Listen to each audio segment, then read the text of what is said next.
So I would like to draw your attention to good old Grausberry. As you can tell, I know I did this last year, but this camera seems to have a little bit better footage. Excuse me. There it is. That's what it looks like. Once again, I have my container around my neck and I'm ready to go. So just put your lid in the pocket, all right? We'll define this. Scientific names, I believe it's called a Rybex. Around here we call it a Grausberry. The locals call it a Gooseberry. But I call it a grouse because that was the original Dutch translation. And here's one of the rules. If you are going to eat off the side of the road, I recommend way up here on the hill because it's going to, all the water is going to go that way. So it's got drainage. It's going to have drain off. But down through here, I've been here 3 years off and on in this area. So I know the area pretty decently. And as you can tell, this plant itself, as you look at it here, it's got thorns on it, okay? So it's a thistle, remember? Fruits, herbs, thorns, thistles, right? So we got thorns and thistles, thorns basically. So all you guys who want to throw Bible Genesis stories at me, you weren't being punished, you just got extra 2 more choices you can choose from. That's what it looks like. As you can tell, it has a looks like a little marble or a pearl. 2 little veins on the bottom of it. The idea color is right there, okay? It does get sweet. Don't get them green. It ain't worth it. They taste funky. You can eat them. They do get sweet, and I've ate these last year. I didn't know about them. A local turned me on to them, and she made some muffins out of them. But I didn't know about these because they don't exist where I live. Grew up in Texas. So when I did my journey from Texas to Iowa, see, I went to Iowa and came back. That's what I do. I find new plants that I'm not, have any experience with. So this is called the Gooseberry, if you want to use English. And then Grausberry, that's the Dutch Prussian terminology. I'm sure there's a couple other ones, but scientifically, I did some research on it this last week. It's called a Rybex. I think that's how you pronounce it. I wrote it down, but we had a flood yesterday, and I was doing skywarn spotting, and it got wet. It was on a piece of paper, so you're just going to have to deal with it. And I'm hungry, so I'm not going to go to the library, then hike 4 miles all the way back over here. That's stupid. Okay, so this is what they look like. Well, I'll give you an overview of what the bush looks like as a whole from a distance. That's about normal for how I find them. It's a bush. It's a shrub of some sort. We'll check the leaves out. Okay, that's what they look like. The bottom is not white, even though this is a native plant, sort of. And it's kind of white. Kind of waxy, feeling maybe a little bit of hair on her. But one of the definite ways you can tell, it has a thorn on it. It's considered a rose, actually. They consider this some kind of a rose bush. Okay, so it's like a roseberry. Hey, wait a minute, I have heard of that. They had those in Texas, but I've never seen one. I mean, I've looked all over the place. I've hiked all over East Texas, and I've never seen one of these. So this is what we're dealing with, and these are pretty good specimens right here, and there's a lot of them here, so I'm probably going to clean house on these today and tomorrow. But these don't do like the raspberries do. They don't, the worm problem, not a problem. Raspberries, they rot real fast, they get wormy. These, like I said, they're like pearls. They feel like little, hard grapes. Smash one open, let's look. Ugh. That's what it looks like on the inside of it. Looks like a plum. That's what I keep thinking of it as. It's a plum. It's the world's smallest plum. Okay? So we're gonna collect these. We'll divvy up our score when we get done. And but I looked it up scientifically. They call it a Rybex. It's known as a Roseberry, Grausberry, Gooseberry. And so when you're traveling, you get in a survival situation, or you're not even that, maybe just, hey, I seen these bushes, they look pretty decent. That's what they look like. Some people think these are noxious bushes. They're on the noxious weed of the week, as usual. I did research on that one. Yes, it is a noxious weed, but it's not a weed, it's a shrub, it's a bush. You know what I'm saying? It's a rose bush. And I did see flowers on it, but there you go. So they're plums. It's the world's smallest plum, basically, and it's a rose. There you go, roseberry. So with that, I'll continue picking some more of these and we'll divvy up this a little bit later. Okay, as you can see, we're on the side of the road, and if you're gonna be walking, and we are in the, like I said, make sure you got we're on a hillside, so you gotta have some drainage. This is our, remember our raspberries. You can eat these, but they're hard as a rock and they're not finished yet. Okay, that's what they look like when they're on their way to goodness. But we're gonna continue on with the Grausberry, and I wanted to show you what we're going to be dealing with when you're hiking up inhill. Here's another patch of them. And this is what they pretty much look like, and on the roadside. So I just pick them like this, put them in my container and get on down the road. Right? They taste just like a sweet plum and a black Concord grape. That's kind of the closest flavor I could figure out. These are small because it's on a bigger bush, but remember, so we just pick them. I get as many as I can. They're still kind of in their stiff phase. They're not smushy, but they're smaller because they're on a bigger bush. See how much I got to choose from now? See?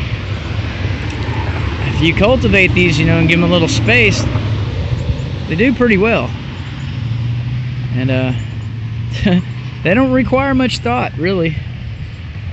And they taste pretty good. Like I said, it's a cross between a plum and a black sweet Concord grape. Yeah. They're not that bad.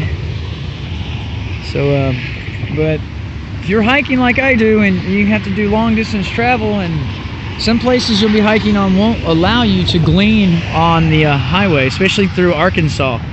They'll run your butt down to the Trail of Tears. That's where they'll run you. And I was just trying to get raspberries and blackberries because they have a lot of blackberries down there. I mean, a lot. But they don't allow anybody to do any gleaning or picking. And they hire foreigners who speak German or something. I think we went over that before. And that's down there by Walmart's area. They hire a bunch of Germans that are about 6'4", named Schmidt, which is my name in German. So my family's last name in German is Schmidt. In English it would be Smith. But yeah, he's about 6'4". Not very talkative. Sounds like Arnold. Alright, so we're just going to pick these, and as you notice, it's going pretty quick. We got a lot, and I hope this helps you out if you get in a pinch like I do. But they're really nutritional. I like them. Like I said, can't go wrong with grapes and plums mixed together. I'm like, wow, that's pretty interesting. But if you were trying to grow these and cultivate these, I'm sure you would have probably not much of a problem, because look how they are. They're your rose bushes. I mean, they grow the same way. This is kind of a little overwatered, but that's what we're dealing with. And there's a lot of them on this side. We keep walking around that way, we're going to bump into about 30 of them.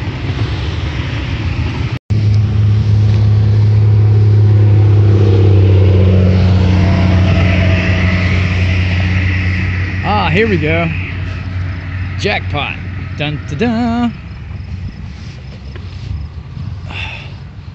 Hey, that's where our raspberries are at over there too. See, that's what you get to choose from. And I'll quit doing the this is what they're going to look like on the roadside. See, we got raspberries down there. Ow. But see, they're kind of growing all together here in this bramble. See, we got the raspberries. Those are, you know why I'm not eating them, right? Because they're wormy now. I gotta wait on that second batch. But if you look, see, we got a good variety of well, roseberries, gooseberries, grausberries, ribex. I hope I'm pronouncing that correctly. If not, they're just known around here in the Ozarks as the gooseberry, grausberry, and in Texas, where I'm from, they're more called the roseberry, because it's a rosebush of sorts. So if you're traveling and you're coming down through here, and there's ever what we call an urban civil situation, and you're going to need to be traveling on foot. Just carry some light gear, and you might have to use some of these roadways. And if you have to glean by the roadside, I see a lot of you know, people recommend that you don't. I get that, but there are some places where you can. Still to this day, Arkansas, they might be a little bit, like I said, more strict on, you know, roadside travel and gleaning. Missouri, most folks are just blowing through here. They don't even know what the heck this stuff is, because they're not from here. They're just traveling through. They're going to California so they can get gold, play the guitar, drink a gallon of cheese, liquid cheese, excuse me. Can't drink cheese, you can drink liquid cheese. And you know, go down there and play around in San Francisco with their G-string or whatever. This is what we're looking at. This is the quantity that we have to choose from. There's a couple more bushes back here. That's where the raspberries, blackberries are at. We got a couple more bushes back there. Let's see, what else do I get out of here? This is where I also get my morels. I mean, there's a lot of stuff to offer from here. This is empty, just empty land. You won't see too much of this down through the city areas. Anything that's got a star or a big dot on it on the map, I totally avoid. So that's what I use the map for. Everybody thinks that's where you go. You avoid that. The people that drew those maps did it on purpose. That's why they give you the recommendation, don't go to Detroit. You know, they put it on a map. Don't go here, man. Don't do it. Where's it at? So I don't do it. That's what we use the maps for. So you guys think that's, oh, look, it's got a star on it. Yeah, for a reason. Wormwood. Ashtaroth. Don't go there.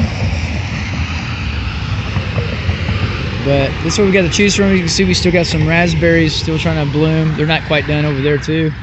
So if you're traveling, or you're like me, you know, just live a simple life, and you want to eat better than you were forced to than you were a kid, and you know, you get grown and they try to convince you that there's something wrong with living like this, and you should die in the city trying to find a job.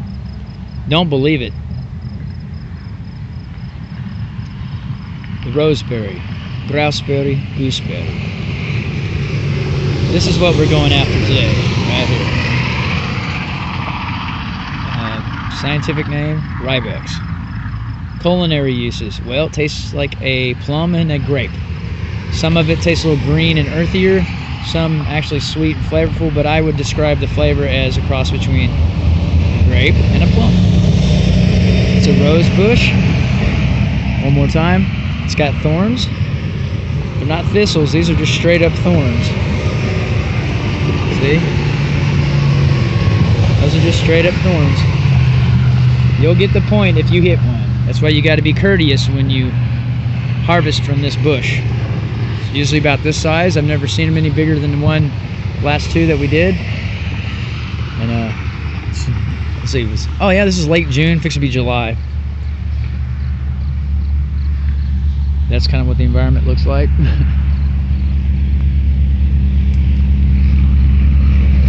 I'm working on filling this up, of course. But yeah, they're pretty good. Well, we still have a lot to go, but it's getting dark. And I got a full container here. Had some fun, so I think what we'll do is we'll call it a day. We'll go back to the house. Oops. Yeah.